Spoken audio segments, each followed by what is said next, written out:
संसार के भरोसे रहोगे तो वो कभी संसार वाले आपको नहीं संभालेंगे, संसार वाले तो ठोकर ही देंगे। इस बेटी ने लिखा कि कई लोग यही कहते थे, बेटा नहीं है, बेटियां अपने घर चली जाएगी, कौन संभालेगा। ऐसा नहीं है, आपकी सोच गड़बड़ है, आपके विचार गड़बड़ है, आपकी सोच गड़बड़ है। जो सोचते हैं कि बेटियां अपने घर चली जाएगी, कौन संभालेगा।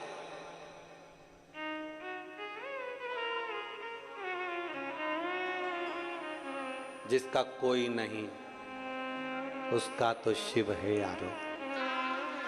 क्यों विचार कर। शंकर की आपको स्मरण में होगा भगवान कृष्ण की कथा का कि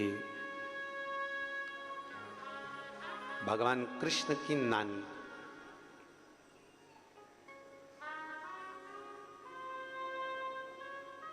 भगवान कृष्ण की नानी यशोदा जी की मां,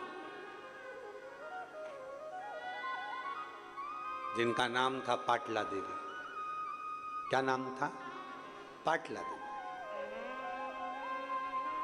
यशोदा जी की जितनी बहन थी सबके घर में औलाद थी, बस यशोदा जी की यहाँ नहीं थी। यशोदा जी की जितनी बहन थी सबके घर संतान थी, पर यशोदा जी की यहाँ नहीं। अवस्था भी हो गई थी यशोदा जी की बहुत, पर पाटला देवी के मन में बहुत खलबली मचती थी, मेरी एक बेटी और उसके घर औलाद।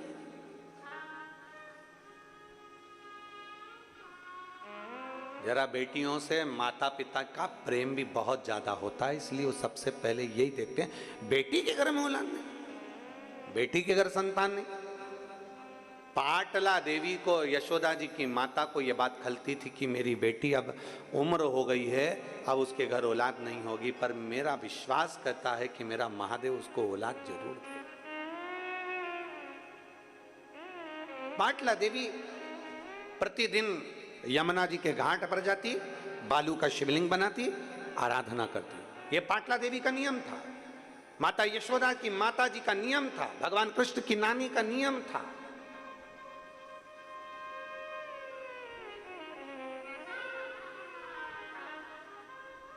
यमुना जी के घाट पर जाती और बनाती शिवलिंग, पार्थिव शिवलिंग का पूजन करती, आराधना करती, चाकरी करती।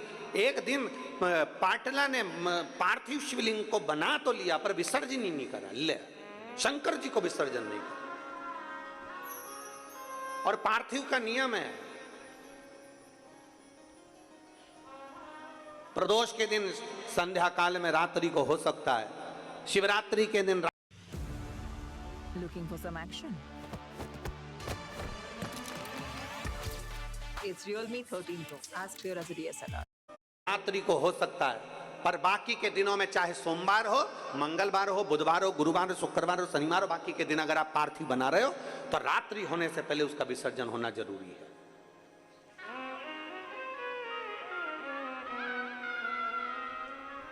रात्रि होने से पहले उसका विसर्जन होना जरूरी है।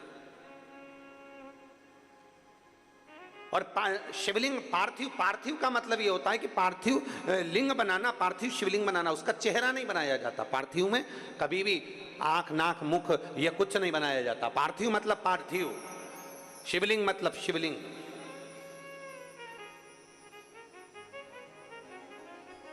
आजकल थोड़ा फैशन ज्यादा हो गया है तो लोग पार्थिव का भी चेहरा बना देते हैं ना, पार्थिव मतलब पार्थिव, शिवलिंग मतलब शिवलिंग।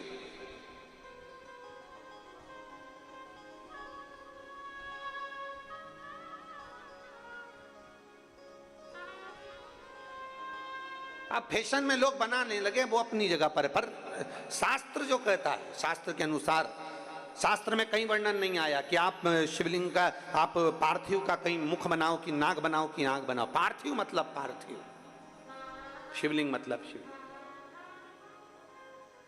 शिवलिंग का निर्माण। अब मां यशोदा जी की माता पाटला देवी ने पार्थिव लिंग का विसर्जन नहीं किया, घाट पर ही है, वहीं बैठी है, विसर्जन नहीं कर रही। और बस शिवलिंग के जो जलाधारी है उस जलाधारी पर पार्थिव पर हाथ रखकर बैठी है और भगवान को पुकार रही है। हमने परसों की कथा में कहा था, पुकारे जाओ पुकारे जाओ पुकारे जाओ। 10 साड़ी देखते हो तब एक साड़ी पसंद आती है, 10 कपड़े देखते हो तब एक कपड़ा पसंद आता है। उसी तरह 10 बार पुकारोगे तब एक पुकार भोलेनाथ सुनता जरूर है। पुकारो, बोल बम का नारा है। आवाज, नाश्ता ज्यादा करिया है क्या? हाँ? जरा दमदारी से बोलो, बोल बम का नारा है, सारी समस्या का हल जल। अब यहां शिव तत्व कह रहा है 10 बार पुकारोगे तब एक पुकार मेरा शिव सुनेगा। 10 बार पुकारा सुनेगा। हाथ रखकर बैठ गई। कभी कभी तुम्हारा भी दिल कर जाए तो शिवलिंग हो, मंदिर देवालय शिवालय हो, शिवालय में जो जलाधारी होती है, जो चरण होते हैं जहाँ से पानी नीचे बहता है, वहाँ अपना हाथ रखकर कभी कभी बैठ गए। शिव, अगर मंदिर में भीड़ ना हो तो, भीड़ हो तो तुम फालतू मत बैठ जाना, नहीं तो हालत खराब हो जाए। भीड़ ना हो तो हाथ रखा बैठ गए। मुझे तेरा ही सहारा है मेरे भोले। हाथ शंकर के जलाधारी पर, उससे अपने मन की बात।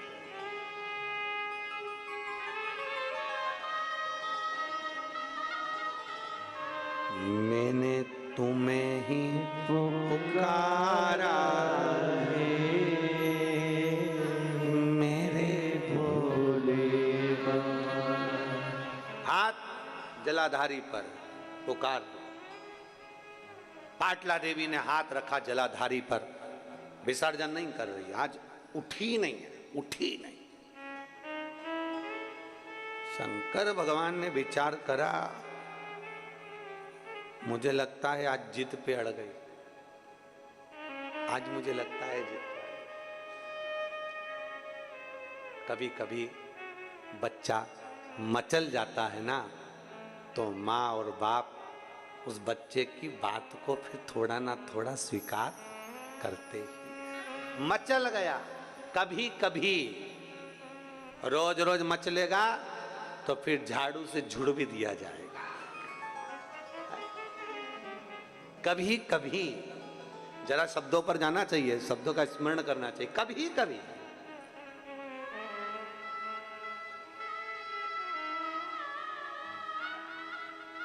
अब भगवान कृष्ण की नानी पाटला देवी हाथ रखकर बैठ गई, हिलती नहीं, बैठी वहीं पर पुकार रही, नमः शिवाय नमः शिवाय नमः शिवाय श्री शिवाय नमस्तुभ्यम पुकार रही। बाबा ने सोचा ये आज हिलने वाली नहीं है। शंकर भगवान एक बूढ़े का रूप लेकर पाटला देवी के पास में पहुंच गए। बुजुर्ग का, बूढ़े का, एक बूढ़े का रूप लेकर, बहुत बुजुर्ग का, बहुत बुजुर्ग।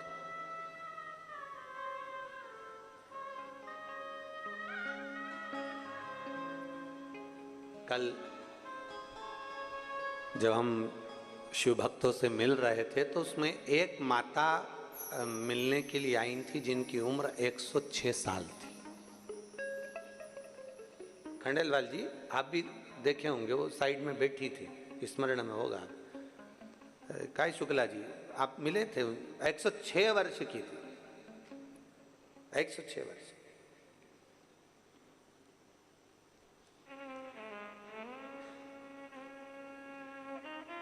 जब उनसे मिले और वो देख रही थी तो उनकी आंख में आंसू आ रहे थे। तो उनके पास में जो खड़ी थी वो बोल रही थी, हमारी माता जी आपको सुनती हैं और श्रवण करती हैं और उनकी बहुत इच्छा थी कि एक बार आपसे मिलें। हो सकता है भोलेनाथ जी ने उनके लिए आपको यहां बुलाया। 106 वर्ष।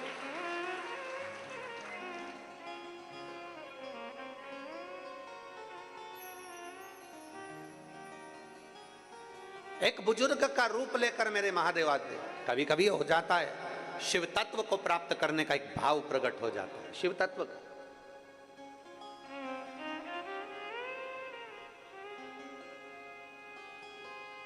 अब मेरे भोलेनाथ बूढ़े का रूप लेकर पहुंच गए पाटला देवी के पास में। ओ पाटला, पाटला ने सोचा मेरी जैसी बुढ़िया को कौन आवाज दे रहा है।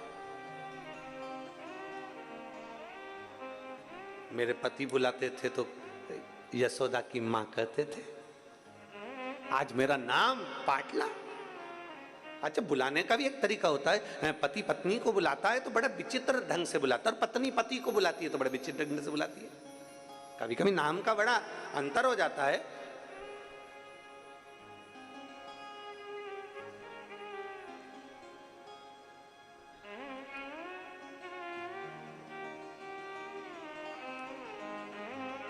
बड़ा नाम का अंतर है।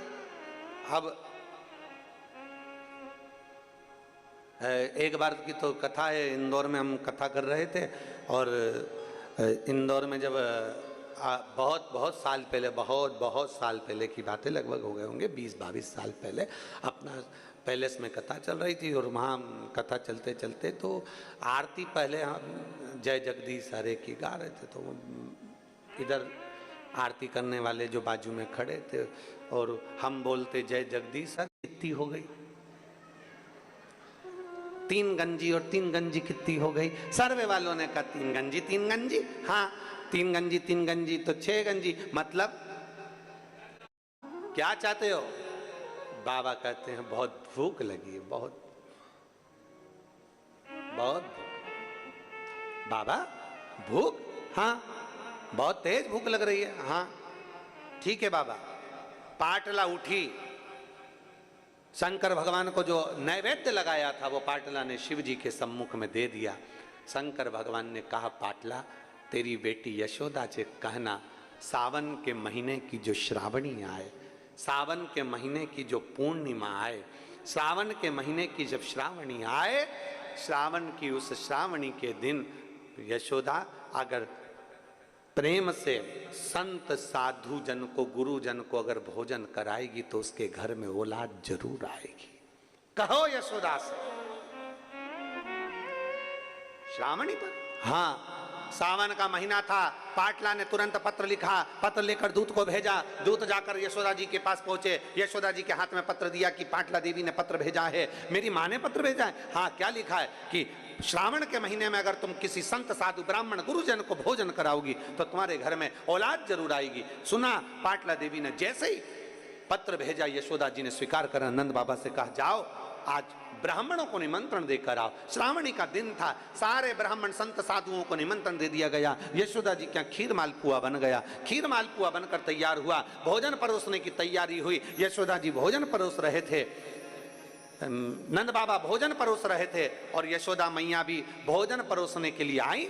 तो इतना लंबा पल्लू यशोदा जी डालकर, हाथ में चुड़ला, कमर करधनिया, पांव पैजनिया, यशोदा जी इतना गहरा पल्लू ऊपर से लेकर नीचे तक पल्लू कर कर खीर परोसने के लिए आ गए। अब मालपुआ परोस रहे थे नंद बाबा और खीर परोस रही यशोदा मैया। खीर परोस रही यशोदा जी।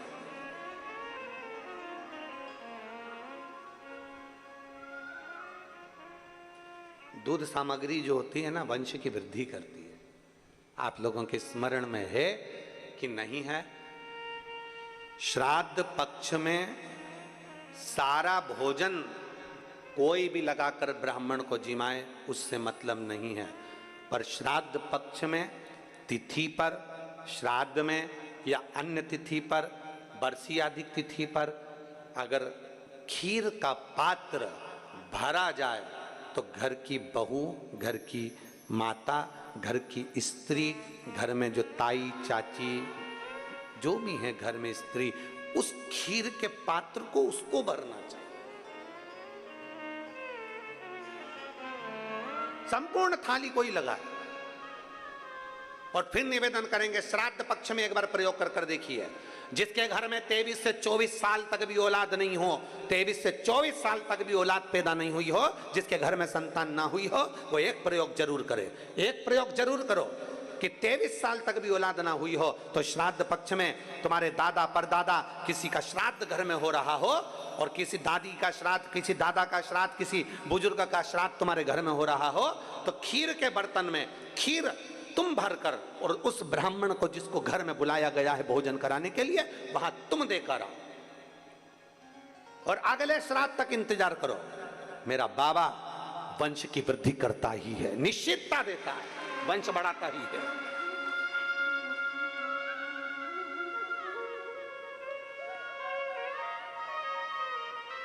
तीन तिथियां हैं, तीन तिथियां जिसमें महादेव को दूध जरूर चढ़ाना चाहिए।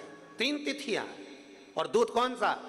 हर कोई सा दूध नहीं, गौ माता का दूध लेकर, भले एक चम्मच, हम ये नहीं कहेंगे कि तुम गौ माता का दूध नहीं मिले तो तुम एक चम्मच दूध भी हो, छोटा सा 2 बूंद दूध भी हो, पर गौ माता का हो, गौ सेवा में लीन होने वाले, एक बूंद भी हो लिया, भले चम्मच भर हो, 2 बूंद का हो। 3 तिथियां हैं, पहला प्रदोष, दूसरी शिवरात्रि, और तीसरे नंबर पर आती है सोमवार की अष्टमी।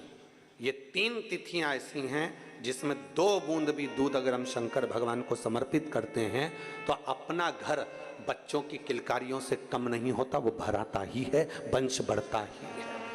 वंश बढ़ाने का एक सर्वश्रेष्ठ तरीका, जाओ और क्यों ना दे महादेव, एक पत्र